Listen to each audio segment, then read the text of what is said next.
A Woman's Money Guide. Money Introduction. Why does anybody want to read a book about money, one of the most boring subjects on the planet? It's simple. It's called reality. If you don't got money, you got nothing. You're going along cruising through life not too concerned about money because you're making a fairly good wage. What happens if you get fired, your company goes bankrupt, you get sick, get into an accident, your daughter needs to go to an expensive eating disorder clinic to save her life, or the world goes into an economic tailspin? How many mortgage or rent payments are you away from being on the street if you got cut off today? Why would any sane person invest their hard-earned money in the stock market or more complex ventures like stock options, REITs, or ADAs after seeing how the financial insiders on Wall Street were essentially conducting a loose conspiracy of ripping off honest Americans by constantly pushing them to buy stocks like I see every day on financial networks and on infomercials even when the market goes way down? The stock market is nowhere near as great as it's cracked up to be. All the investing media, stockbrokers, and investment companies hype it up because they have to, that's their business, to get suckers to get into the game, but overall, for most people, the gains aren't all that great and there is a risk of losing a lot of money. It's like the casino. A few flukes win a lot of money, a few knowledgeable people win at poker, but by and large, it's only the house that wins the big money all the time, like only the insiders of Wall Street. I think buying and managing rental income of good as opposed to slum-type real estate is a safe, solid investment, and I also feel that the truly wise, enlightened people figure out a way to earn money by doing something they like to do anyway, so they start up a small business venture and don't even waste energy and stress on the crapshoot of the stock market. We should go back to our roots and seriously rethink this matter of investing money in stocks rather than simply being sucked in by all the talking heads on money TV being bullish on the stock market regardless of what's really happening. Most people who get rich will do it through their own efforts by actually doing something useful. They won't do it through the speculation of the stock market, which is legal gambling. The other big lie of a capitalist world is that more stuff equals greater happiness. The truth is that beyond what you need, more equals a headache and a hassle in many cases. You don't need all that much to live well, plus you're a prime target for crime if you try to show off your conspicuous consumption of luxury goods you don't need.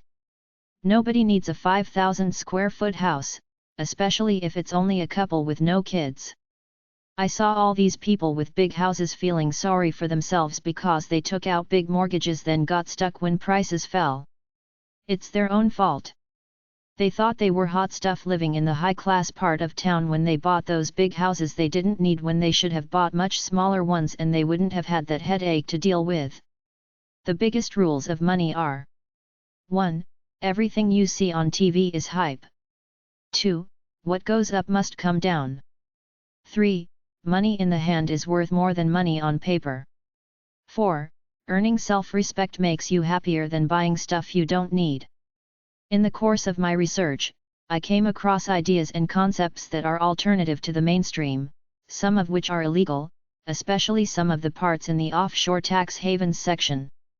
There are probably a million stock and money advice websites out there and a few hundred money books at number 332 or HG179 to about HG5155 at the library. If you're really into money, I urge you to go to number 332 at the library and borrow a bunch of those stock advice books there. There are hundreds. It seems like they never end. Every year, some fresh new books come out about the stock market, even though there is no new, advanced way to buy stocks. It's the same old common sense info mixed in with the same old uncertainty of stock trading covered over with a good dose of hype.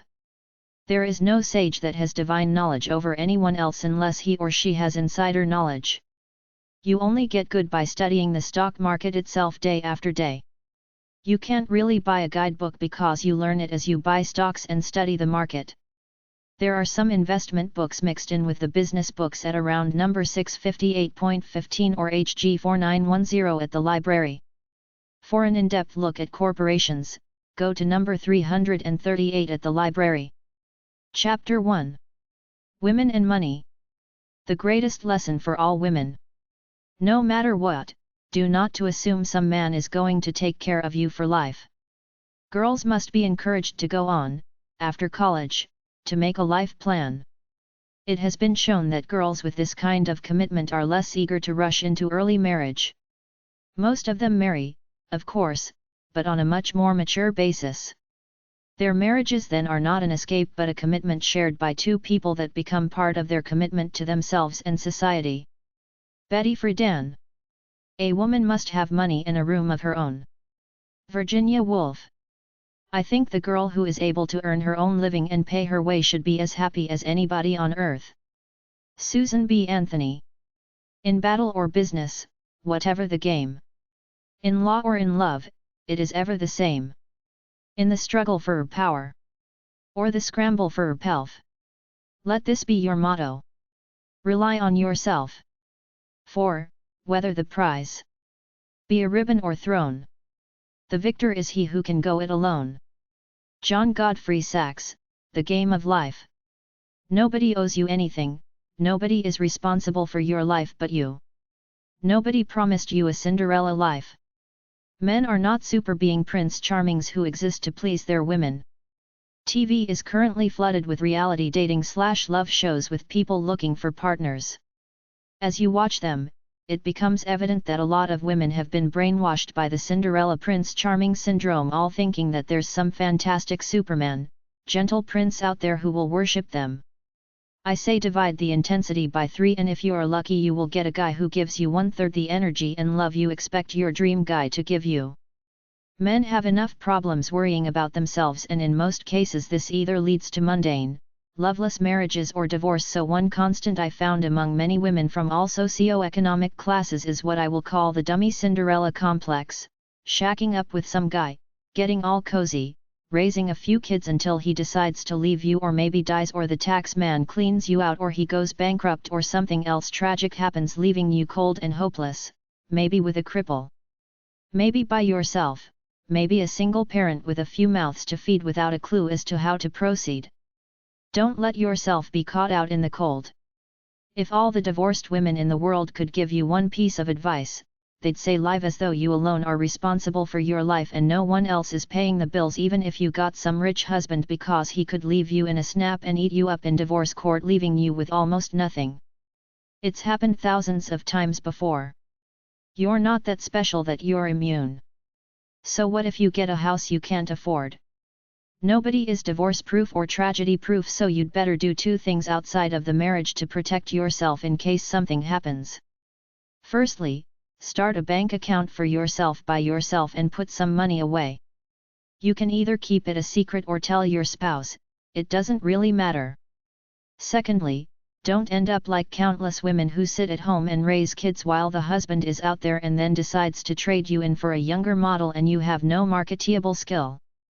Either work even if part-time, start a small business from home or go to school and get a marketable skill, something you can get a job with easily like nursing or one of the health-related professions. Don't get socially isolated at home raising kids then become agoraphobic, afraid of the public, when you have to get out there and do something. You can easily lose your confidence by gaining 30 pounds, getting older, which means looking older, and being shut up at home in the suburbs away from the real world. I have seen enough divorced women in pathetic conditions to know that this is an epidemic and will often hit you out of the blue.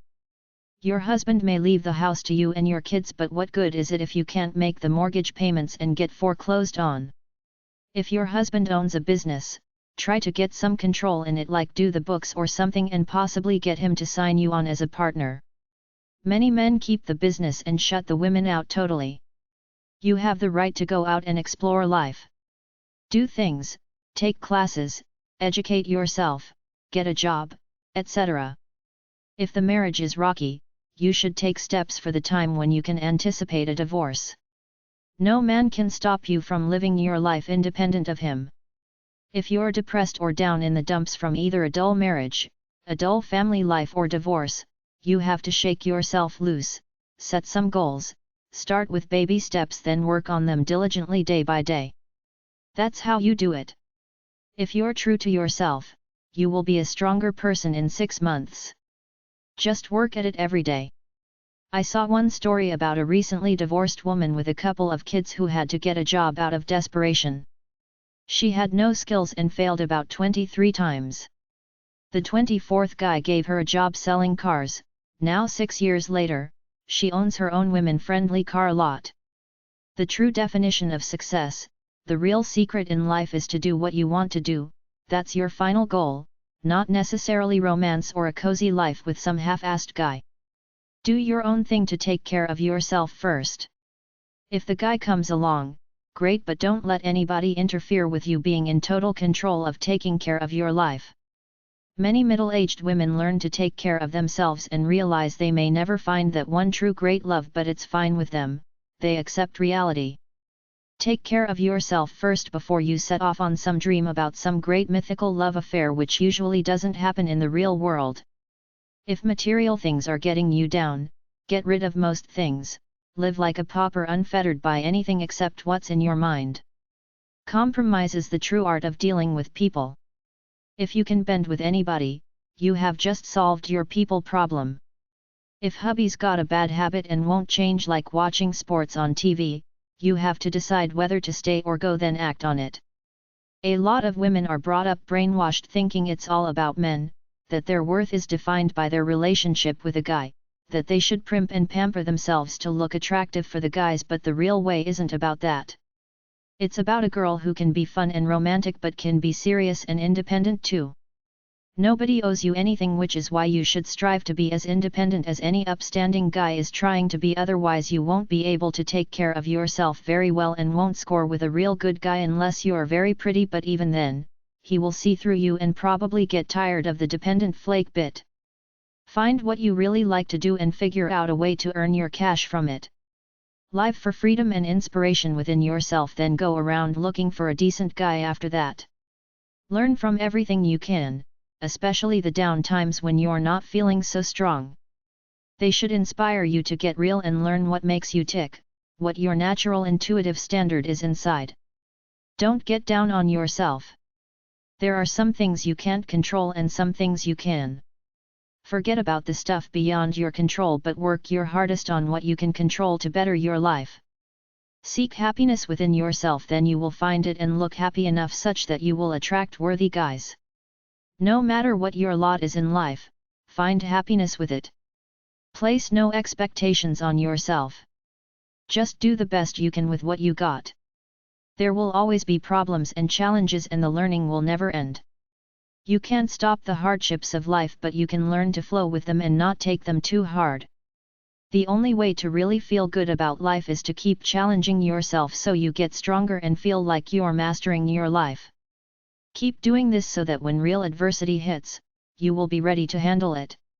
Work on developing a strong mind, body, and soul by exercising these things through soulful pursuits, which are worthy activities you really like to do that inspire and challenge you all at the same time. Drop all your negative thoughts and your past. Focus only on today and your future. Fear mostly comes from ignorance. Overcome it by learning about the things you fear. Culture friends so you can help each other get through life feeling good about yourselves. Find somebody or something to love, even a pet if need be, because all work and no play makes Jill a dull girl, meaning you have to break out of your self-absorption rut and focus your energies on someone or something else every now and then, especially if you're a girl. You need to feel love and give it just like a guy does. For women's inspiration, try number 305.4. number 646.700 and HQ 777 at the library. There are many biographies of powerful, independent women at number 920-929 or CT 120. Go to number 332.0240 or HG 179 at the library for books about women and money. For books about women investing money, try number 332.6409 or HG 4621. cjanuine.com is a website dedicated to women's inspiration. Housewives should have a part-time job or business.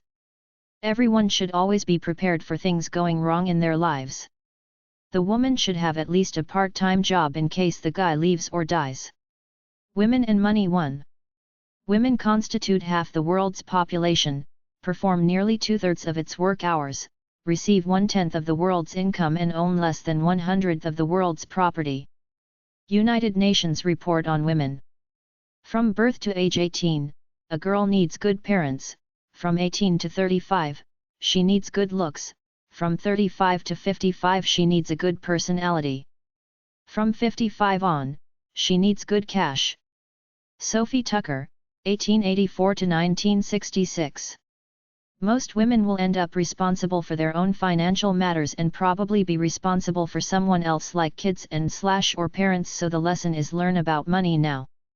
Women and money is the same as for men, that you should control your own finances and not depend on anyone to take care of your money situation, because the carpet may be pulled out from underneath you at any point in time for any number of calamities, and if you don't have the basic knowledge of money management, you're up the river without a paddle, as many a naive woman have been before you. Even if you're married and in a seemingly peachy cream love affair, you should take steps to provide for yourself by getting a marketable skill or starting a small business, learning about money and saving some on your own away from the family. Women are brainwashed into thinking a husband will take care of them, so they often don't bother much with the money situation until they either divorce the husband or, as they get older, outlive him, as most wives do. On top of that, women generally outlive men by 7 years on average, so chances are you will be a widow at some point in time. You should live as though you're single, learn about money, get a marketable skill even if you're married, work some manner of a job even if only part-time, or start a small part-time business so that you're in control of your own financial destiny no matter what. Some women don't have a husband who's really good at taking care of finances, but most have a father who will help you out when the going gets tough, but unless he's very wealthy with not too many kids, he will be gone someday. The money will run out, so prepare now for a financially independent future. Many divorced women are clued out because they thought it would go on forever and didn't ever think they would get divorced someday, which is actually quite common. Live like you're single, meaning to have your own job even if just part-time. Save your own money, get an education such that you're qualified for a skilled profession and keep it current, buy a car, get it put in your own name, get the house in joint ownership with your husband. Chances are you will outlive your husband at the back end, so prepare for that eventuality by getting the house and car in joint ownership, so when he dies before you, ownership will automatically revert to you without any will or probate hassles. Consider life insurance on him to get some money upon his death. Check to see if his retirement pension plans pay money to the wife if the husband dies. You could consider an annuity, paying some money into this investment vehicle in order to receive a monthly payment for X number of years. Consider getting all accounts in joint ownership and even a reverse mortgage if you need cash money now, in exchange for the buyer getting a certain percentage of equity in it upon its sale when you die. You have to educate yourself. I started from scratch and learned as I went along, switching from funds to stocks as I learned the system. Experience in the investment world is the greatest teacher. That's how I learned. If your husband and/or father take care of all money, either muscle in and take some control over family finances, or start saving your own nest egg now and learning about money. Get a marketable skill, save your money, buy a house even if it's a cheap one in the low-class part of town and pay it off as quickly as you can. That's as simple and real as it gets. A problem many women have is that they're brainwashed by certain elements of the corporate culture, namely the beauty and fashion industries, that you're never beautiful, thin, or glamorous enough, so you have to spend all your money to try to be cool as defined by them, which is all a frivolous bunch of crap to me. Be healthy, be yourself, and don't waste too much money on clothes, makeup, frivolous magazines, etc. These corporate giants won't be there to help you when you get breast cancer or something like that. A lot of women are naive and gullible to the real world. Don't listen to ads promising get-rich schemes. Real wealth comes slowly over time. If you want to start a small business, pick one that's been tried and tested and proceed slowly. A lot of women either get into debt through credit card overuse, shopaholism, or simply borrowing money at high interest rates. Need less, buy less, use less, save more. Avoid credit as much as possible. Instead of that new trendy car you think you need to look cool, buy a smaller used one that still looks alright. If you want to be really unique, buy a used truck or Jeep. Men always like girls who drive these things. Don't be a sucker for pushy salesmen when buying a house, car, etc. Don't waste money on frivolous things. We can help each other. Send me your tips for running a frugal household from a woman's point of view and I will put them in the next edition of this book. Be a bargain hunter. Studies on the effects of gender on shopping for things with no fixed price like cars, insurance, medical services, home repairs, car repairs, etc., and have consistently yielded results over the years that when salespeople see a woman coming, they generally see someone with the word gullible or sucker stamped on their forehead and they almost always end up paying more than guys unless you're a savvy woman who goes into one of these purchases knowing what you should pay and speaking up when they try to overcharge you. There has also been a gender bias for same services rendered. For example, women have traditionally paid more for dry cleaning services, clothing alterations, and haircuts. Some establishments have been sued for charging unequal prices for the same service. Women, in general, are charged 30% for getting the same plain white shirt dry cleaned as a man. If you see a case of gender discrimination, speak up. Demand the same price for everyone or threaten to take the perpetrator to court. It's the same story in the workplace. Women are often paid less for doing the exact same job as men. This is illegal. If you see this happening to you or anywhere else, demand parity, otherwise seek remediation through your local government labor board. You can also file a civil suit to recover monies lost due to the illegal lower wage retroactive to when you started the job. The other major facet of women and shopping is that at least 75% of the consumer market is geared for women, all the food, clothing, furniture, home decor, makeup, etc. Advertisers and marketers know that it's you who make up most of the buying power, which is why most ads are directed at women and most products are packaged in such a way as to appeal to women. You can take this in either of two ways. That you're a sucker for having bought into the consumeristic society that tries to get you to equate spending with happiness and or a thrill, or you can use this knowledge to empower yourself. Know that salespeople have to give you what you want, otherwise you won't give them your business, and let them know when they're not serving you the way they should. Put as much money as you can into tax-deferred plans, 401ks, IRAs and KIOs, and use every tax deduction and tax credit available for the rest. Some easy deductions are tuition fees for you or a dependent, child care expenses, employment expenses, medical expenses not covered by a company health plan, and charitable and political contributions. Teach your daughters about money starting at an early age, fathers and mothers alike. Tell them to learn enough math to be able to count money. A lot of women say they're too busy with work, raising kids, and doing housework to bother spending time learning about money and following the stock market, but when you get right down to it, money is always the bottom line. The more you learn, the more you will save and earn through investments. If you're not in control of your money, you don't have much control of your life at all, especially as you get older, because the chances of divorce and widowhood are very high for women as they age.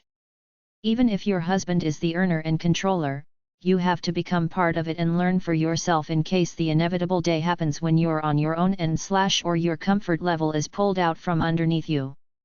Ignorance is not bliss. Don't bury your head in the sand and think by not thinking about money, your money problems will go away. This is fanciful delusional thinking a lot of people, especially women, live by, but it doesn't solve anything. Face your finances head on through education. Nobody promised you anything. You don't dead yet. You could end up a bag lady if you don't watch it.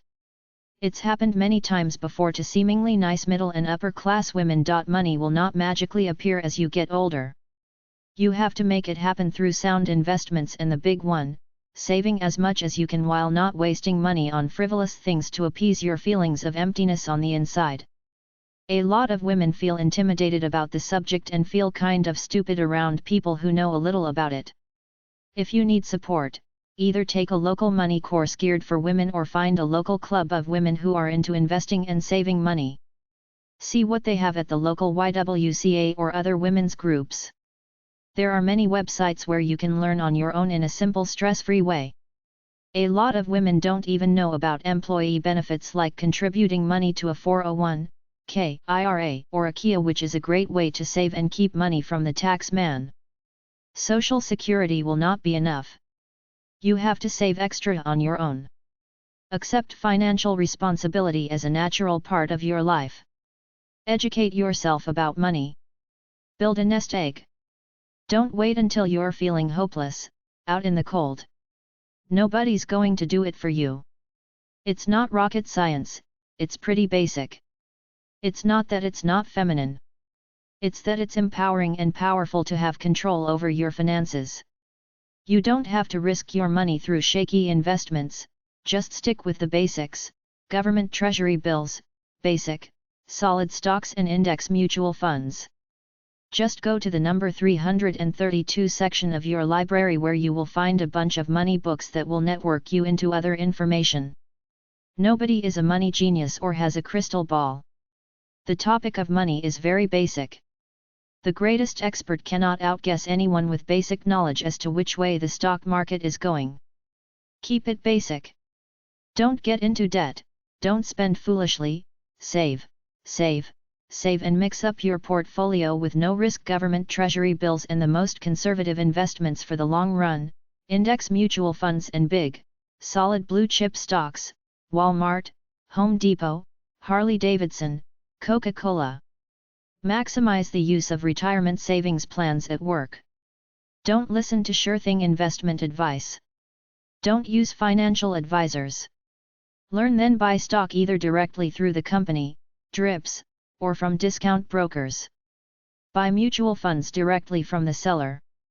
Fidelity.com, 800-FIDELITY, 800-544-8888. Schwab.com, 800-526-8600. TiroPrice.com, 800-638-5660. Vanguard.com, 800-662-7447. Money won't fulfill you or make you happy. It's just a means to an end. If you're a shopaholic, analyze yourself to understand why. Don't believe that a guy will be your savior even if you meet a great guy. He can still die, lie, get in an accident, get sick, bored of you, cheat or leave. Do what you enjoy doing that helps people and the money will come, but more importantly your purpose in life and sense of self-fulfillment will come also. Women and money too. I longed to know if other women struggled as much with the meaning of money as I did. I wanted to know how they handled it, how they talked about it and how they shared it with their families and communities. Seeking these answers, I began interviewing women from all walks of life, women with and without money. No more do I think of money as a worldly possession, but rather, as a synthesis of matter, spirit, and exchange. Adele Azar Rucoy, Money as Sacrament, Finding the Sacred in Money. You don't nothing without financial independence. I know a young woman who killed herself because she got divorced. She didn't have a marketable skill, she lost custody of her kids, she couldn't afford an apartment so she took her own life and nobody cared. It wasn't even on the news because it's so common yet nobody talks about it. How close to financial independence are you versus being homeless without a roof over your head? There are homeless women on Skid Row too, not just homeless men. In today's world, it's not enough to get married and let your husband take care of everything. What if he dies or divorces you? Being a nice girl won't help you when you're down and out because there is so much need in the world which never ends and only so much help. You're just another face lined up to get into the homeless shelter. You're not more special than anyone else on Skid Row. They're a cynical bunch. They eat the innocents alive. You had better protect yourself now by getting some kind of marketable skill like nursing assistant or something that's always in demand that you can do to make money. Learn about money by reading this book. Stop spending money on frivolous things like hair color, clothes you don't need and silly magazines.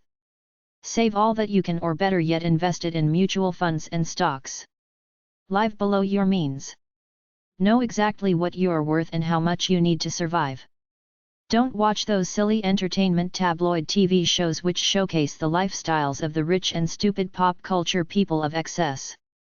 In case you haven't figured it out yet, these shows have a hidden agenda to make you feel inferior such that you buy things in an effort to feel glamorous like all these phony people and all that phony hype about clothes, cars, and diamonds. It's all a capitalist conspiracy. Don't hang around with frivolous people who have more clothes than they'll ever need.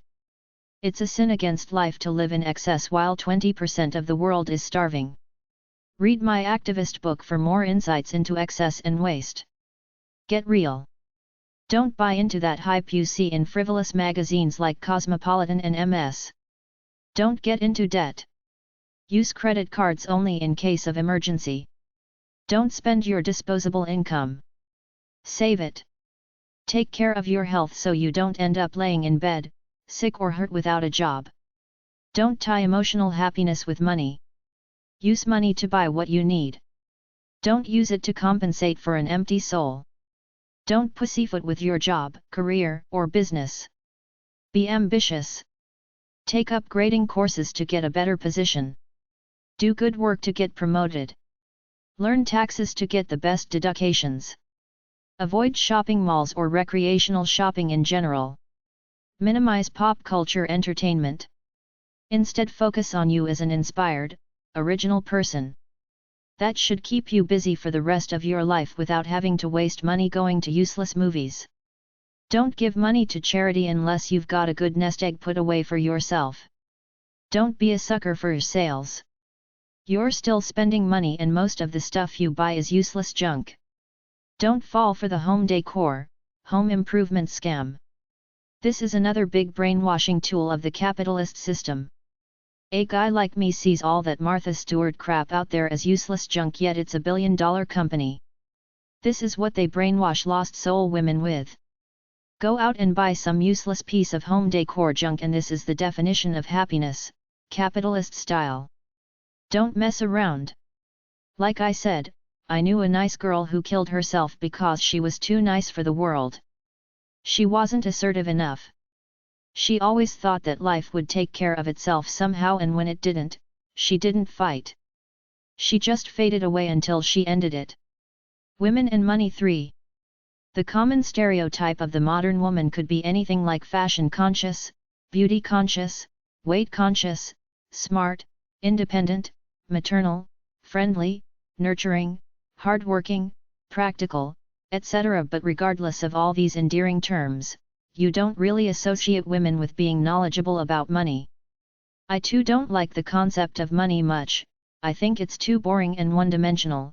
I feel that life should be a more spiritual, sensual affair, but I have gone through the same crisis, or to put it in better terms, awakening, because it wasn't quite that dramatic when some unexpected things happened to me at about the age of 35 that rocked the charmed, naive life I was living, and I had to wake up to educate myself to the reality of life, part of which inspired me to write a book about money.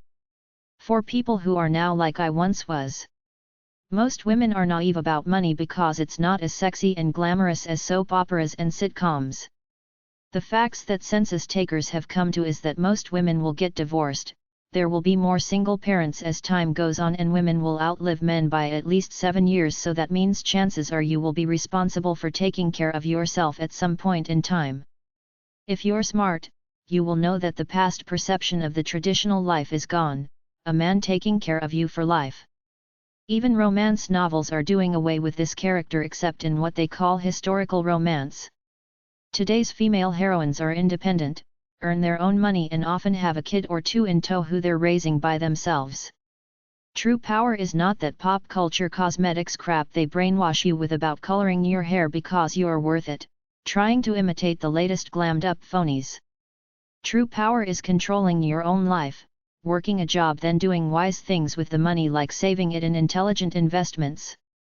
Go to any homeless shelter and you will see women who were just like you once, living with some man who they naively thought would take care of them for life, only to end up down and out when something like death, divorce, or addiction took it all away.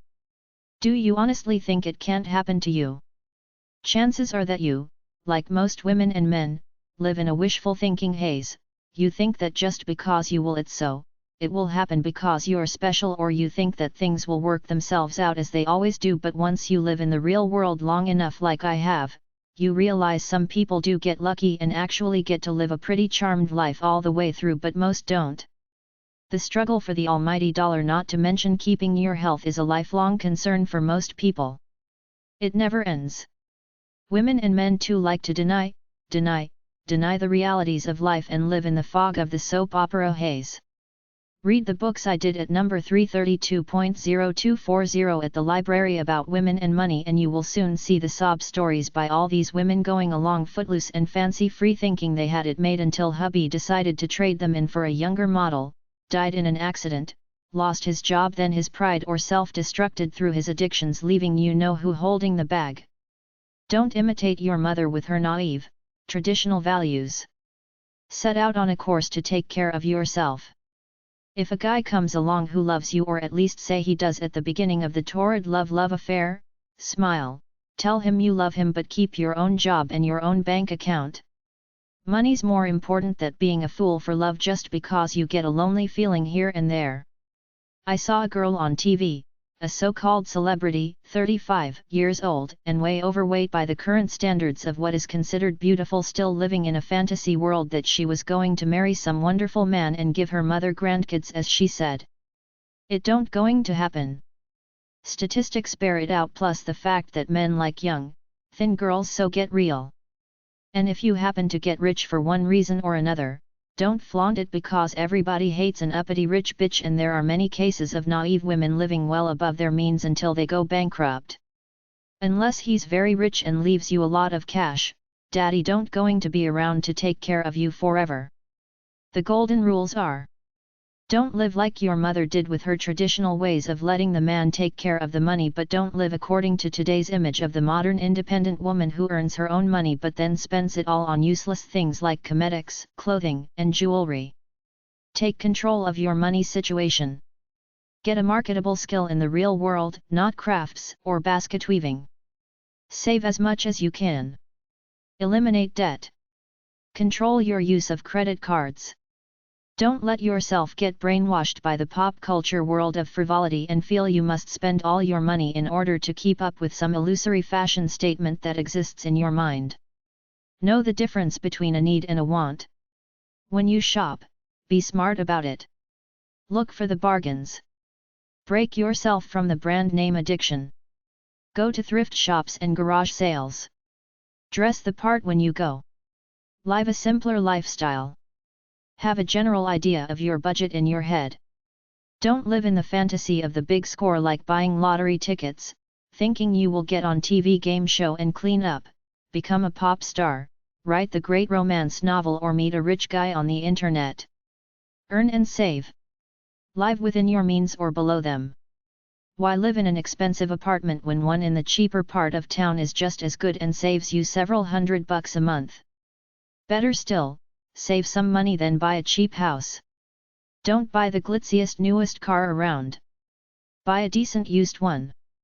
Go easy with ownership of credit cards, much less using them. True entertainment, i.e. thrills in life, come from keeping yourself inspired and stimulated through your own efforts. It doesn't come from eating out at restaurants, going on expensive vacations, buying new clothes, watching TV, etc. Gandhi said, renounce and enjoy. Get rid of most of your stuff, simplify your life and enjoy it. Divorce is expensive for everyone involved. You will grow old. Your beauty will fade. You won't be able to attract men that can take care of you, and you will have to take care of your health whilst keeping a roof over your head. Chapter 2. A Love and Money Guide. Love and Money 1. Two are better than one because they have a good return for their work. If one falls down, his friend can help him up. But pity the man who falls and has no one to help him up. Ecclesiastes 4:9. Nothing is as traumatic as it seems in the moment. Most people live above their means, in debt. Just live within your means. Don't buy everything right away after you get married. Don't get into a materialism mindset. Money is a source of ego and power for men and women alike, especially if they're both earning it. They may use it to compete against each other. They may become such workaholics that they can't enjoy their lives together. They may be preoccupied with acquiring material things in the keep us with the Joneses status trap, to the detriment of enjoying their lives. Too much money causes problems, just like too little money does, because you are often selling your time and enjoyment of life to get that money. Most couples don't talk about money before they get married. Most people never stop to think that their spouse could be marrying them for the money because either he's a good provider or she's got rich parents. They think it's for love, but they're often wrong. On the other hand, wealthy people are very suspicious of others because they think people are attracted to them for what they own, not for who they are. When you marry, you unite, so the quicker you unite financially and both know what's going on in the money department, the better off you'll be as a couple. The marriage business is part romance and part nuts and bolts. If you're infinitely wealthy, no need to worry about it, but most people aren't, so put money matters front and center in your life. Without getting all psycho-bamboozled out telling you to make up a corny budget and save your pennies, simply read this book together as a couple, then talk about basic finances like saving, investing, credit card use, romance, love, buying a house, and your general philosophical view of life and money. Are you more materialistic, spiritual, or sensual? The major financial issues couples face are knowledge of what you make and what you spend, credit card debt versus do without or with a cheaper version, vehicles, buy new on payments or pay cash for cheap, used car, one car versus two, buying a house, having children, frivolous spending, her clothes, his sports gear and video games. Can this money be put to a better use? Career/job changes. Stay-at-home mom versus working mom. Saving for the future, emergencies, and retirement. How much insurance do we really need without being brainwashed by the system that we need it? The biggest mistake of young couples, women especially, is the wishful thinking fairy tale paradigm that somehow everything will fall into place without trying too hard. A lot of girls who come from relatively secure middle to upper class homes don't realize how tough the quest for money is to either pay rent or a mortgage on a house, make a car payment, pay all the utility bills, enjoy some disposable income, and maybe bring a child or two into the equation, which is why, in today's world, at the very least, it's wise for young couples to learn about finances as a team before they marry, and the girl should get a skill and get a job, at least for a little while, before she decides to be a full-time mother, if ever. Too many people have the vision that love is starry-eyed, money is corny, so in order to keep the romantic haze in the relationship, they shouldn't talk about it, but this is wrong because unless you're extremely rich, reality will hit you out of the blue one day. I've known couples, bringing in two incomes in the six figures, who had to declare bankruptcy because they overextended themselves. They bought too many things on credit without stopping to think about it. Couples should educate themselves about money together. People divorce each other and die, so if you live in a naive haze and don't understand money, what are you going to do if your husband gets tired of you and takes off with his secretary? Get a clue, do some homework, and get a basic grip on it. Job books are at number 331 at the library, money books are at number 332. Money won't buy love. Don't marry someone rich because they will think they own you and do what they want anyway, often cheating on the side. Rich people are generally arrogant, especially if they're paying your bills. Watch it. Don't use money as a weapon. Beware that you don't make money a scapegoat for other real problems. In general, the spouses become intertwined financially. Although you're not responsible for your spouse's debts before the marriage, you may be responsible for debts attained during the marriage, especially if you signed for joint ownership on your property and bills. You can file joint income tax returns if you choose. Although credit reports will be viewed as a husband-wife thing by the credit reporting agencies, consider keeping your credit separate to keep things simple. Pension and retirement plans become property of the couple. Money is a big part of most relationships for either of two reasons: the man is obsessed with earning it, or the family is stuck in the perpetual money shortage of life. Many people, despite making a good wage, spend it all, and some are even in debt. I won't go into a deep-rooted discussion about money here, except to say that money, love of it or lack of it, destroys many relationships. If you're in debt, get out of it. Don't buy useless, frivolous things. Over 50% of couples in this country have no savings or have no future plans regarding money. Love and money too. Without money, you're screwed in life. If you lose your job, your house could get foreclosed on and you could be out on the street. You must educate yourself about money and start preparing now. You have to merge your financial lives at some level even though you can keep individual bank accounts. Most people aren't rich. You could doom your relationship to money trouble and arguments if you both don't set a common ground for you as a couple. Discuss money. I have no qualms about hiding money from your spouse. Virtually everyone with money does it, but you have to contribute to the bills. Would you marry someone if you knew they had $20,000 in credit card debt? A spouse is legally responsible for the other person's debts. Creditors can sue you to collect your spouse's debts. Don't marry someone who is not like you money-wise. If you're not materialistic, don't marry a shopping addict. Building a budget is a way to set spending and saving goals. Who will do the paperwork to pay the bills, invest savings, and do the taxes? It could be one or both, just make sure you both agree to it. Make sure that savings accounts are held in both of your names so that you each have a credit rating. Put both names on the home and car to keep it equal in case of divorce. Keep existing credit card and loan accounts separate so you don't drag down your spouse's credit rating. Don't go in debt just for the wedding. Save money because there will be unexpected bills and emergencies. Most couples buy insurance, health, auto, renters, or homeowners insurance and possibly life insurance. Get wills made up. The golden rule is to start saving now in either stocks, mutual funds, or anything else such that whatever you put away will compound many times over as the years roll on by.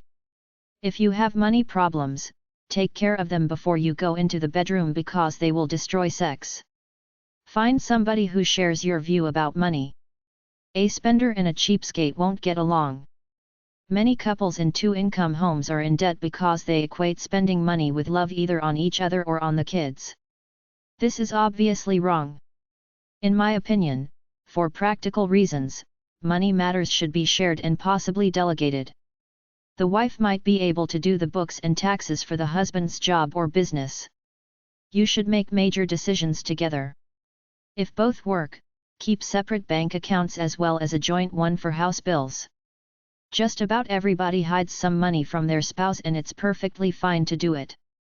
You deserve a little private space away from your spouse, which is your little stash. A lot of housewives resent the breadwinner husband controlling the money. It's a two-way street. The husband doesn't want the wife spending his hard-earned money on frivolous things and the wife resents being controlled. There has to be some give and take on both sides. Love and money. 3. Money is the biggest thing couples fight about. Talk about how you plan to earn, spend, and save money. Regardless of income levels, a couple should follow a spending plan. Discuss a major purchase before you buy something worth over $500. For lower wage earners, the costs of child care, income taxes, and work-related expenses may outweigh the income benefits of a second job. For high-wage earners, the additional salary can be a tax liability. In the spirit of the law, each spouse is obligated to support each other both financially and legally regardless of how much money each brings into the marriage. Everything you own before the marriage is considered as separate property but specifically stated in a prenuptial agreement to keep it that way. If you own a business before the marriage and keep your spouse separate from it during the marriage, you might be able to keep some of it separate but your spouse is still entitled to your earnings. If you bring your spouse in to help you, he or she could claim partial ownership of the business. You're not responsible for your spouse's debts before you were married. You could be responsible for your spouse's debts accrued during the marriage. You could be responsible for a spouse's bankruptcy even after divorce, so protect yourself with a prenuptial agreement saying you won't be held responsible for your spouse's debts or bankruptcy. If you put anything in joint accounts, your spouse can plunder them at any time and creditors can plunder them based on your spouse's debts. The general formula for shared contributions is to each contribute the same proportion of your take-home pay. If the wife takes home $1,000 a month, the husband $10,000 and they agree to put 30% into a joint account for bills, the wife should give $300, the husband $3,000 in order to give equal proportions of their pay. If the wife is a stay-at-home mom and brings in nothing per month, then her contribution should be 30% of nothing, which is zero. Remember, it's not about money. It's supposed to be about love. I believe that the wife who stays home and raises kids should either work part-time or get some kind of skill, because you never know when there will be a death or a divorce. If you're single and live together, make up agreements and write them out on paper. Divorce always results in a lower standard of living for all unless you're filthy rich. You should discuss your debts before marriage. Creditors can go after jointly owned assets, so if your wife owes money on her car and you get a bank account together, they can get at it. Keep debts separate if possible. Each should have your own credit cards that you pay off unless you're rich and supporting her. If you have joint accounts and joint credit cards and separate, cancel them immediately. If you're a woman, you should go into marriage with the expectation of the probability of divorce, which means you should have some kind of skill or job and your own savings in a separate account. You should learn about money on your own, buy your own insurance, investment instruments, do your own taxes, etc. When women get an inheritance, that's separate property. You have no obligation to share it with your spouse. Wives often give some of it to the husband, but you should keep most of it for yourself in a separate account and not even tell him about it. If you get divorced and remarried and have a house, get it excluded from marriage assets as part of a prenuptial agreement or the marriage contract, such that the new husband has no rights to it under equalization laws in case of divorce. A domestic contract is a watered-down version of a prenuptial agreement where both agree to terms of financial ownership, financial contributions, cohabitation agreement, separation agreement, and personal obligations to each other. If you want to be obligated to support each other financially, put it in so everything is crystal clear. Put in a note about responsibilities for healthcare. Get a living will/power of attorney or a note in your domestic contract giving your partner the right to take over your business affairs and personal matters in case you get seriously injured or very sick. Right after the marriage, you should each make up a will, number 346 at the library. You can do this on your own and get it notarized by a notary public. Learn all tax breaks, especially the ones involving kids. If you ever divorce, try to settle it together amicably rather than going through all the hassles and expenses of dragging it through the court system. The general division of property in case of divorce is that everything acquired during the marriage is split 50-50, including a business, with each keeping what they brought in regardless of whose name it's in. Put your agreement into your domestic contract. If you remarry, it's generally a tough situation financially, especially with stepchildren. You will want to know what your obligations are, so you should both sit down and write up a domestic agreement. You asked for the marriage. Be ready for your spouse to dedicate some money and time to his or her previous family. Alimony payments are generally tax-deductible. Child support payments are generally tax-free, not tax-deductible. If one spouse doesn't pay child support, he or she is still legally entitled to visitation rights. Keep all your financial paperwork in one spot. Go over it together periodically.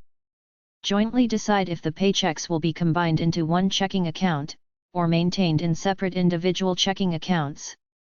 Each can contribute to the household account. Decide who will pay the bills and manage the account. Talk about a savings and investment plan. If you file income taxes jointly, you are each responsible for any inaccuracies or errors on your returns. If you jointly hold a credit card account, you are both responsible for any debts incurred on the account. Always be aware of what you earn as a couple and what you spend as a family. Work on your money situation together. Know your net worth and what you pay out in bills monthly. Keep it simple. Manage debt. Live within your means. If you can't afford it, do without or buy a cheaper version as with a car. If you talk about money, chances are you won't fight about it. Keep a joint account. Talk about money and spending habits. Buy a house before you have a kid. Try number 332.020-24 or HG179 at the library. Don't have kids you can't afford. There are tons of stupid people around who either get pregnant accidentally or who don't understand that raising a child is expensive while they're earning minimum wage. If you have kids you can't afford, you'll resent them for costing so much and they'll hate you for living in poverty, not like the families on TV live with comfortable lives. Poor kids are often teased and bullied in school. A lot of brainwashed people have kids because the system says it will make you happy. This is a lie for a lot of people. A lot of men don't want to raise kids. Some people are narcissists or into themselves. There is nothing wrong with choosing not to have kids. Stay home or work. Unless you're rich, I say both spouses should work. Get daycare somewhere or get your parents to babysit. Get my jobs, business, and making money books or go to number 331, number 332 and number 650, number 659 at the library. Cost of raising a child.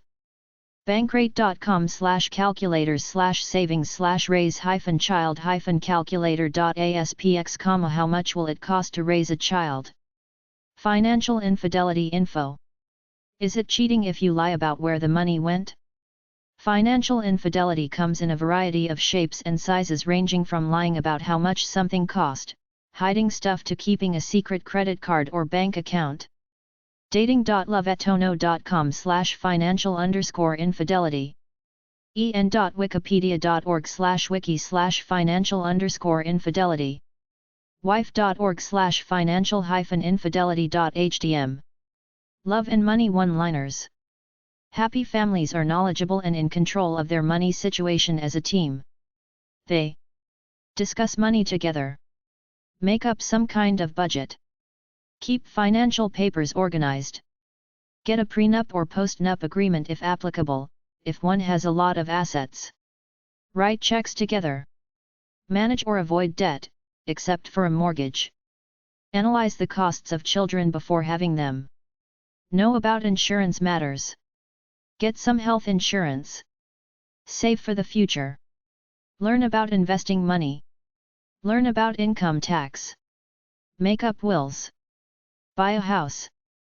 Continue to talk about money as they age. Have some money saved up in case of a divorce. You both own the same things. What's yours is his and vice versa. Be a team about it. Be honest to each other about money. Don't waste money needlessly.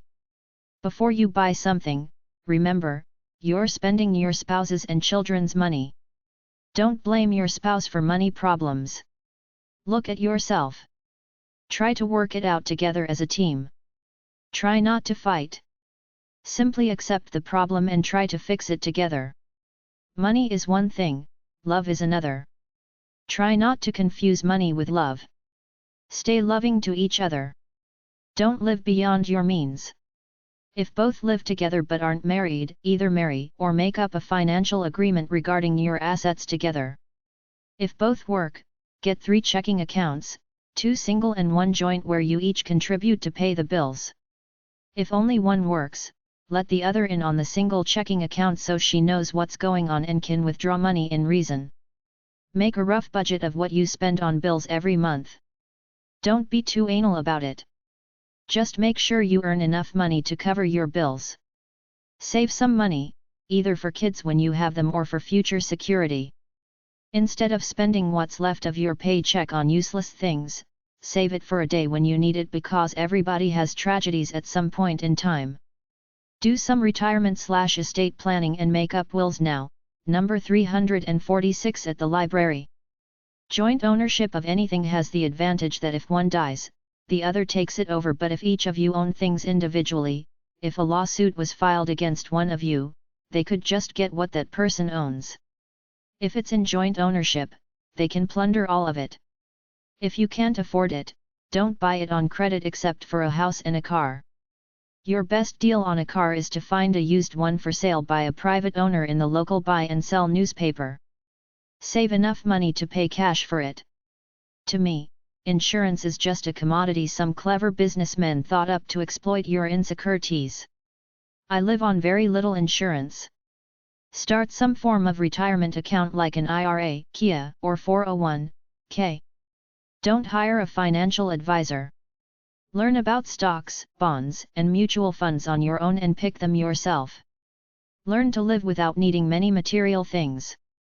Don't buy everything you want just because you want it. Show some control and more love for things that inspire you rather than dead junk from the store. Keep all your paperwork together, organized and secure in a metal box or safe. Think hard whether you can afford any new kids you want. Money and investment books are at the number 332 section of your library. Books about love and money are at number 332.024 or HG179 and number 306.872 or HQ536 at the library. It just takes a bit of knowledge. Sit down with your wife. Learn about money and do your books together. Get all your records together, make copies and give her a set just in case something happens. law.cornell.edu/topics/marriage.html. The Love Money Couples Test. Ask each other these questions and discuss them. What is your philosophy on consumerism, trying to achieve happiness through buying material things you don't really need? How do you feel about status goods? Are you just as happy wearing generic clothes as the designer fashions? Would you feel more special in a BMW than in an ordinary Lexus? Does the word frugal make you feel cheap, or do you believe in basic, self-sufficient waste not, want not values? What about not being a consumer to help save the environment? Do you know what an IPO is? Should we study the stock market and get into it? Do we want a house or an apartment? Rent or own? Should we save about $30,000 for a down payment on a house while living frugally? Is our credit rating good enough for a mortgage loan? When we get a mortgage, should we get a clause allowing us to pay as quickly as possible, then dedicate all our efforts to paying it off in under 10 years? What about self-building? We can buy a piece of land in the country and build our own house. Should we look for ideas to alternative house building in books about the subject? Loompanics.com. Will we have separate or joint bank accounts? Will we need life insurance? If so, how much? Is there a prenuptial agreement? How do you feel about such agreements? Should we save as much of our income as we can or live well now? If we decide to save, what do we hope to do with the money? What do you think about borrowing money? Credit cards? Are you a bargain basement shopper, or do you want top-of-the-line quality? Does price equal quality? Are you frivolous? Why?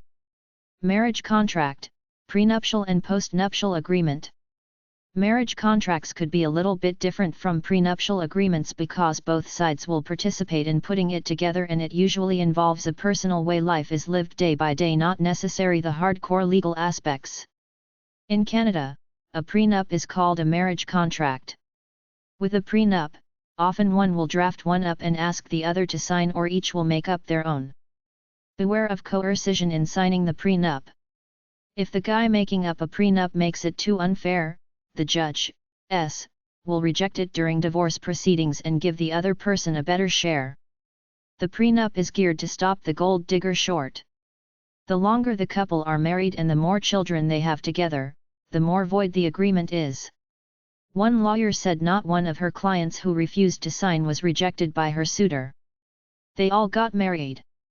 If you plan to have a prenup, don't wait until the wedding day. Give it to your bride at least a month before so she can look it over. Marriage contracts are often a trivial way to try to legislate a good marriage. Some marriage contracts call for 4 hugs a day, 1 hot-cooked meal a night, 2 babies in 4 years, etc., while a prenuptial agreement is different, based almost exclusively on 2 things. What assets do I own that I want exempt from sharing in the event of a divorce, usually home, business, stocks, pension, etc. What is it about the states/provinces' laws about distribution that I don't like, such that I will create my own plan now, get it in writing and signed in a legally binding contract? Other less urgent items in a prenuptial agreement are terms of support, based on length of the marriage, and child support. Child custody can't be decided in advance. Circumstances change, especially with the addition of kids, which is why prenuptial agreements are tentative at best. About 5% of first marriages and 20% of second marriages have the prenuptial agreement, also known as an antenuptial agreement. The prenuptial agreement is basically a contract made between the man and women before the marriage ceremony, usually about who owns what and the disbursement of assets in the event of breakup, that each agree to and sign in the presence of witnesses to make it legally binding. If one or both people own a large number of assets, such as with second marriages, a prenuptial agreement might be a good idea to avoid possible hassles later on. Prenuptial agreements take the spice out of romance, but they're necessary if one has significant assets and the other doesn't. If both have almost nothing but your personal property, don't waste your time. If each has acquired a home, car, some savings, etc., it might be worthwhile just to say that each will take away what you brought in and split the rest should you split up. The legal and financial obligations between spouses, regardless of gender, are obligations of mutual respect, fidelity, and support, meaning you have to help each other financially, and this is the way the law looks at spousal support in the divorce regardless of gender, which is why you sometimes see wives paying their husband's alimony. But beyond this, the only way to limit it if you're rich is to get an airtight, proper prenuptial agreement that's been scrutinized on both sides by separate lawyers. PA are covered by the Federal Uniform Prenuptial Agreement Act/UPAA. State laws may differ slightly, but they're all based on the UPAA. The purpose of a PA is to bypass state laws regarding the disbursement of assets in case of a divorce, so use it that way and make it foolproof legally by following all the rules. In order to make the PA as valid as possible, have each side get their own lawyer to check it out, then both sign. If you don't do this, if there ever comes a day when the PA should be enforced, the judge can render it null, because if your wife didn't have a lawyer at the time of signing, the judge can easily think she's just an ordinary, not-so-business-savvy girl who signed what her future husband wanted her to sign out of sheer naivete or coercion, him threatening not to go through with the marriage unless she signed. Full disclosure of all assets and liabilities is a must in order for the PA to be valid. The PA must be entered into freely without coercion, and the terms must be fair. In other words, the one with the money must make a fair offer to the spouse for her time to be fair as the wife, serving her husband in some way, even if it's as frivolous as being his escort for social functions. PA can easily be thrown out of court if they're not fair or agreed upon freely, so make sure each side has their own lawyer and be fair in the terms of a settlement should you two break up. Make it in ample time before the wedding, like at least 6 months, because the closer to the wedding it's signed, the more it will seem like coercion. Things that PA can't cover are child custody, illegal acts, sexual obligations, conditions to leave the spouse destitute or a ward of the state. Some tricky points that a PA could alleviate is a clause stating that when you die, your children inherit everything, not your spouse, as the law states in many states, that the spouse is automatically entitled to a portion of your estate regardless of what the will says. Anything you own before the marriage, specify this and the fact that it's yours exclusively by calling it separate property. The other sticky point is the spouse's responsibility for the partner's debts. Credit card companies and other loan agencies often put in fine print that the spouse is responsible for the person's debt should they be unable to pay, so put into the PA that you will not be legally responsible for your spouse's individual debts or a bankruptcy should he ever file for one. If you want to change the PA after marriage, follow the same procedure and have each side agree to it with their own lawyers. This is called a postnuptial agreement. If you move from one state to another, check with your lawyer to see if you should draft up a new PA. In essence, a good PA now that will cost anywhere from a few $100s to a few thousand could save you a lot of money down the road in the event of a divorce. Generally, older established people, business owners, couples who each want it, couples where the wife will give up her career to stay home, unlikely couples like the old man and the young woman, whirlwind romances, couples where one has cheated before should all consider prenuptial agreements. Virtually all prenuptial agreements will cause some resentment in the one with the least amount of assets because she feels it's a violation of the implicit trust the new husband should have in his future wife. But I say, if you are worth something, screw the romance, save your ass, get that PA signed, or better still, don't get married, just live together. After it's signed, be aware of any hidden anger the one without the money has towards you for making her sign. If it gets too bad, either leave or tear up the agreement to show her you really love her. Better still, just tear up a photocopy of the agreement and keep the real one in case you ever need it. If she's really angry for making you sign, maybe she's not worth it in the first place. Even if you don't have a PA, you should do the steps behind them as a matter of course, like get what you both bring into the relationship on paper. Make a joint financial plan for the immediate future. Decide what each would leave within the event of a divorce. Make up a will. Put a provision in that releases you from the burden of caring for the other in case of serious illness or accident, including nursing home bills, which would then put the responsibility on the state government. The bottom line is to try to make a fair deal which both sides are comfortable with. Write out how you would handle real estate, furniture, insurance beneficiary, debts, promises, credit cards, cars, financial aid to parents and children, religious practices, the assets each person brings into the marriage, the assets acquired during the marriage, dramatic increases in one person's wages during the marriage, compensation for the wife for becoming a housewife, sacrificing her career, retirement savings plans, health and dental insurance, bad credit and debts before marriage, would you help her pay it off? Would you help your spouse with child support from other marriages?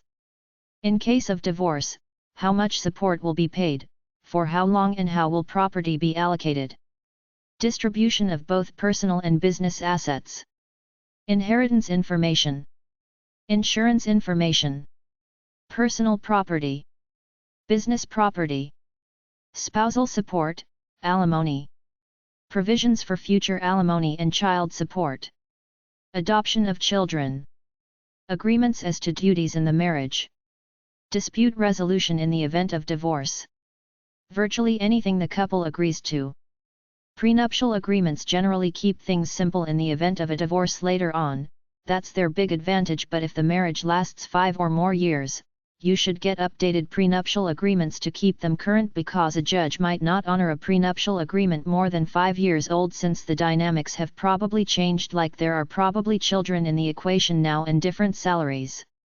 Prenuptial agreements are not romantic, but they do the job to protect your assets in this era of high divorce rates and save the hassle of a messy divorce later on. The best, simplest formula is each keep what they brought in and split what was acquired during the marriage 50-50. If you own a business, definitely get a prenuptial agreement to protect it in case the marriage fails.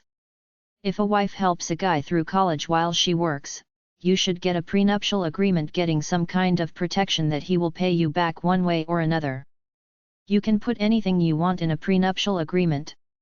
What conditions will change the agreement? Length of time married. Addition of each new child. Tax, estate, or marital law changes. You can either write up a simple agreement yourself, get a prenuptial kit, nalo.com, get a marriage lawyer or a paralegal to draft one up for you. You can amend or nullify the PA anytime both of you want to. Prenuptial agreements can be contested, and generally, the longer the couple are married, the weaker the agreement. Prenuptial agreements are sometimes overturned, especially if there are children involved. The marriage lasts more than 5 years. Things changed dramatically during the marriage, like the husband started making a lot more money, and simply if the wife takes it to court and asks for more money than the ex-husband would like to give her. Wealthy women are now getting prenuptial agreements to protect their assets.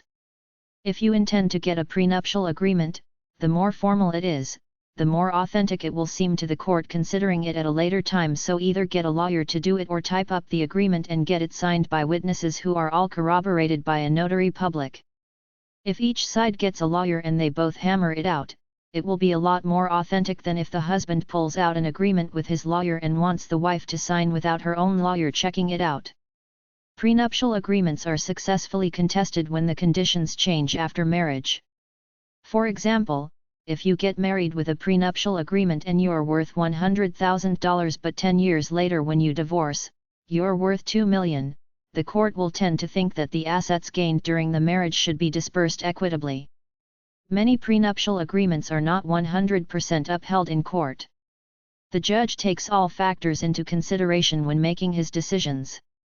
Some people use a sunset clause in their prenuptial agreement which renders it null and void in the event of some condition like the birth of a son or after 5 years of marriage or something like that. Prenuptial agreements may give off the impression that they kill romance, but they are necessary in a community property state when one spouse is quite wealthy and the other not so. Before you sign the prenuptial agreement, have each party take an inventory of their assets and liabilities and include it with the agreement. Familiarize yourself with your particular state laws regarding divorce. Think twice before you put anything into joint ownership like the house. Update your wills frequently. Consolidate or coordinate medical insurance and change beneficiaries in your insurance policies. If you were married before, make up a will or a trust to leave some money to children from the earlier marriage in case something happens. Without this agreement, you're giving state law and ultimately a judge the power to determine the allocation of your assets in the event of divorce. So if you have lots of money, consider getting it done. There are now such things as post-nuptial agreements done in community property states where one party, usually the husband, makes a lot of money during the marriage and makes up a contract that he wants his wife to sign like a prenuptial agreement after marriage.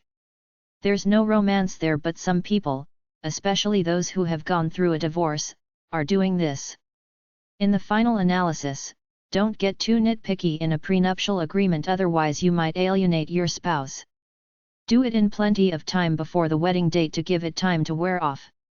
Taxes after marriage.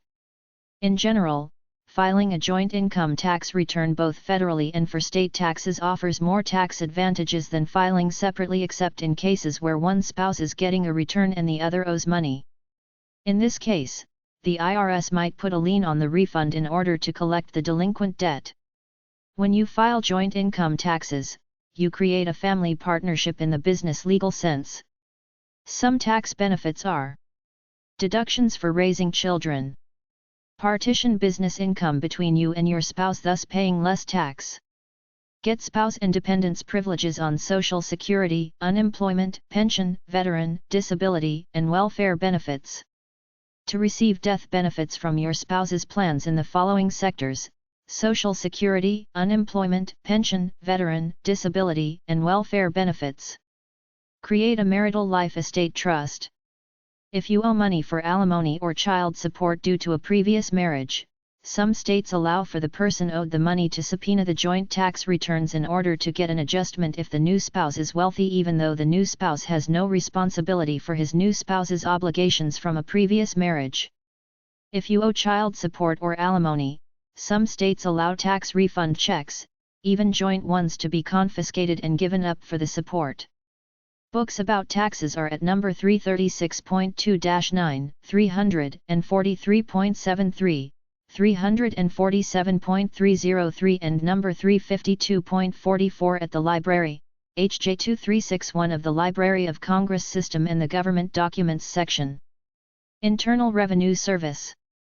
800 Tax Form. 800-829-1040.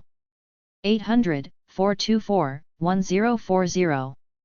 877-777-4778. 888-2 Pay tax by credit card. 800-777-4778, Problem Hotline. 800-829-4059, Hearing Impaired. 800-428-4732, Hearing Impaired. irs.gov. irs.treasury.gov. irs.gov/forms_pubs/pubs.html. Fax, 703-487-4160. Simply call the IRS at 800 Tax Form and ask for either a complete business tax kit or individual pamphlets. Free tax education programs are conducted at various libraries and college campuses throughout the country. If you need a copy of an old tax return, the IRS will sell it you for $15. IRS free publications. 800-829-3676. irs.gov. First get the 2 books, number 17. Your Federal Income Tax, 330 pages, and number 910. Guide to Free Tax Services to get a complete list of publications and teletax number codes.